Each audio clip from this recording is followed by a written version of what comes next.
Hello guys, welcome back my channel BPSC teaching अड्डा। स्वागत है आप सभी का एक बार पुनः हमारे चैनल पे।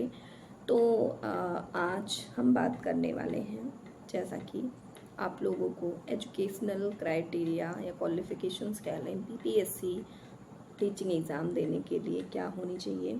1 से लेकर 12वीं तक आप सब लोग जानना चाहते हैं कि जो फ्रेशर है कि मैम इसकी क्वालिफ़िकेशन क्या होती है, हम बीपीएससी टीचिंग एग्ज़ाम्स में कैसे और कब बैठ सकते हैं। तो आज हम डिटेल से इस बारे में जानेंगे कि बीपीएससी टीआरई 4 जो आने वाला है वो एग्ज़ाम देने के लिए आपको क्या क्वालिफ़िकेशंस की ज़रूरत होगी।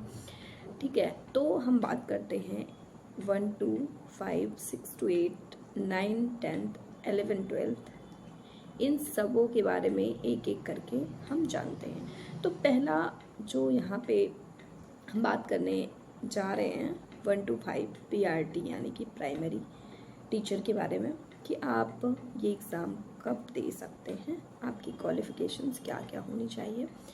तो देखिए, पहली बात है कि आपको डीएलएड होना चाहिए, और कई जगहों पे डीएलएड या बहुत सारे ऐसे टीचिंग डिप्लोमा इंटरमीडिएट की बात करा दिया जाता है। ठीक है, जैसे कि बिहार में आप इंटर की बात कर सकते हैं, तो वहाँ पे आप सिर्फ और सिर्फ 1 to 5 का एग्ज़ाम दे सकते हैं जब भी वैकेंसी आए।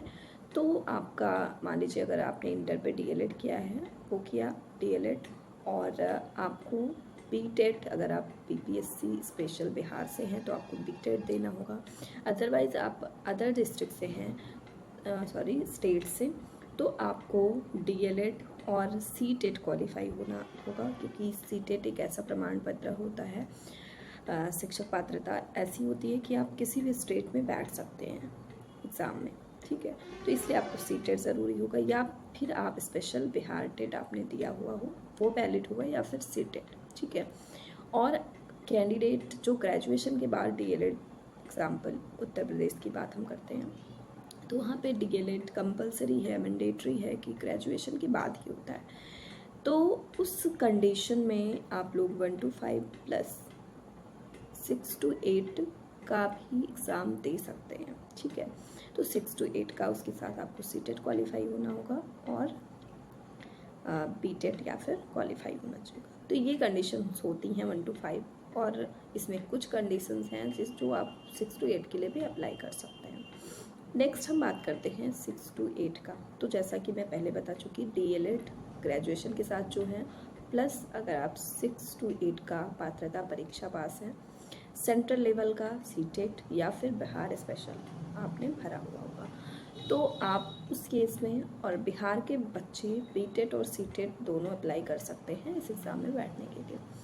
तो ये हो गया 6 to 8, और प्लस बीएड वाले बच्चे जो ग्रेजुएशन कर रहे हैं प्लस बीएड किया उन्होंने, और 6 to 8 का पात्रता परीक्षा दिया सीटेट, अगर बाहर के बच्चे हैं, अगर बिहार के हैं तो उनका बीटेट और सीटेट दोनों चल जाएगा।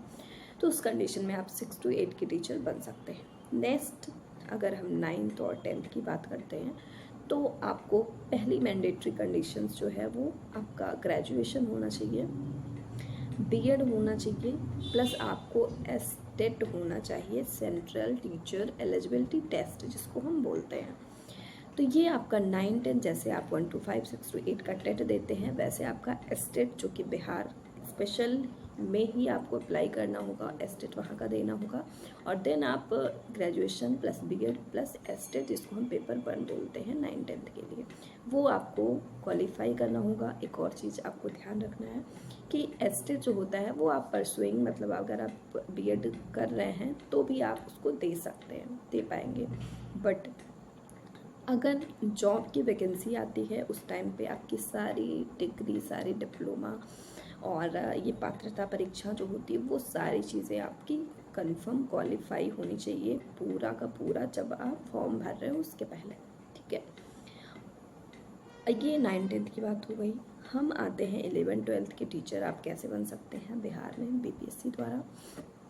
तो इसके लिए आप ग्रेजुएशन, पोस्ट ग्रेजुएशन, बीएड और एसटेट पेपर 2, मतलब 11, 12th के लिए आपका जो मास्टर्स सब्जेक्ट है उसके बेस पे आप, अब ग्रेजुएशन, अगर पोस्ट ग्रेजुएशन है तो ग्रेजुएशन होंगे ही, post graduation plus BEd plus STET secondary teacher eligibility test का पेपर 2, जिसमें आपका मास्टर का सब्जेक्ट आता है प्लस आपका जीके जीएस, वो हम बात कर चुके हैं पहले। तो ये इससे आप 11-12 के टीचर बन सकते हैं। ये एक मैंने आपको एजुकेशनल जो क्राइटेरिया थी बीपीएससी स्पेशल